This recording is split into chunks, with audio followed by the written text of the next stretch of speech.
Ayoko na ho ng gulo ka, Lorena. Kung pwede ko nga lang kayong tulungan na magkaroon ng closure sa anak niyo eh. Kaya lang paano ko gagawin yun? Yung anak niyo mismo yung napatunayan na may kinalaman sa pagkamatay ng nanay ko. Don't fool yourself into thinking that justice has been served for your mother's death. The real killer is still out there, who can strike anytime at mamamalaya na lang natin na may isa na naman siyang biktima.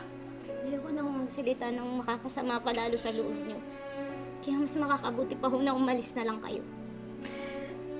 Let, alam ko na mahusay kang abogado. One day, you will uncover the truth in this case for yourself.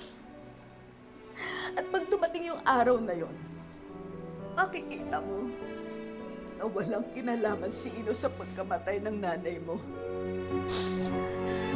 Pero kung tutulungan mo ako ngayon, mapapadali na makita natin kung sino ang totoong kriminal. Kaya Lorena, nakikiusap po ako sa inyo. Tama na ho. Umalis na lang ho kayo.